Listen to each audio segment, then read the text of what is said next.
Si Catherine Camilon nga ba ang posibleng tinutukoy ni Rudy Baldwin sa kanyang hula?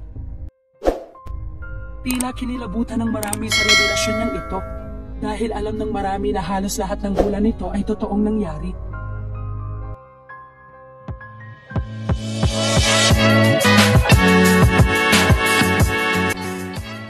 Sa mga hindi pa nakakakilala, si Rudy Baldwin ay isang kontrobersyal na personalidad na nakilala online, lalo na sa kanyang mga social media posts na naglalahad ang mga vision o panguhula sa mga di umano ay pangyayaring magaganap sa hinaharap.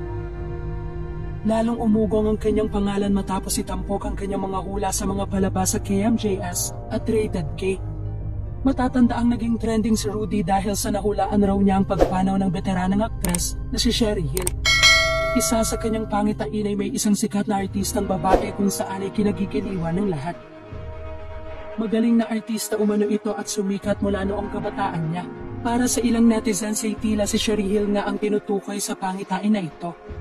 Isa rin sa mga pangitain ni Rudy Baldwin ay isa ring artistang babae na kilala sa larangan ng musika, hosting at pag-arte.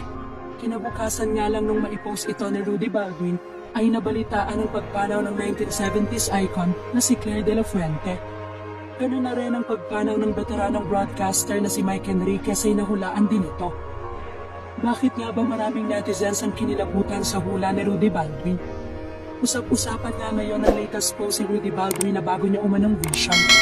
Ayon nga sa post niya, October 6, 2023, #Batangas Vision. Itong nakikita ko ay paulit-ulit ko nakikita. Halos araw at gabi lagi lumalabas sa vision ko. Ayon pa nga rito ay nasa tao na akong paniniwalaan nila ang kanyang vision. Gaya ng madalas ko pong sinasabi na tao lamang ako at hindi ako Diyos para alam ko lahat. Kung ano man pinapakita sa akin hanggang dun lang din ang aking masasabi. Bahagi nga ng post si Rudy Baldwin ay may nakita umano itong babae na binaon sa lupa.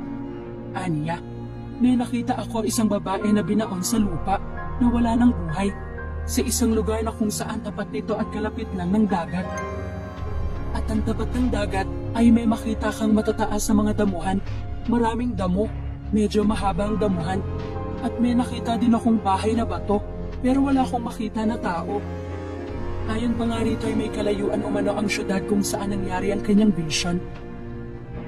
May madaanan kayong kahoy ng kawayan bago nyo marating ang lugar. Pinapakita sa akin kahit nasa loob ako ng simbahan. Nagsimba nakikita ko ang lugar. Isang babae na animoy nag-antay lang na alamin at hanapin siya. Lagi lang natin tandaan na mag-ingat ang lahat palagi at huwag kalimutan ng manalangin ng taimtim. Maraming netizens nga ang nag-react sa post na ito ni Rudy Baldwin. Yung beauty queen pumasok sa isip ko, tapos kilabot at kaba ang nararamdaman ko. Ang beauty queen agad na isip ko, sana mahanap na siya at sana mali ang nasa isip ko. Hanggang sa ngayon nga ay hindi pa rin nahahanap ng kanyang pamilya ang nawawalang beauty queen na si Catherine Camilon. Samantala, alam naman natin na ang Diyos lamang ang siyang tunay na nakakaalam at may takda ng maaaring mangyari sa buhay ng bawat isa sa atin.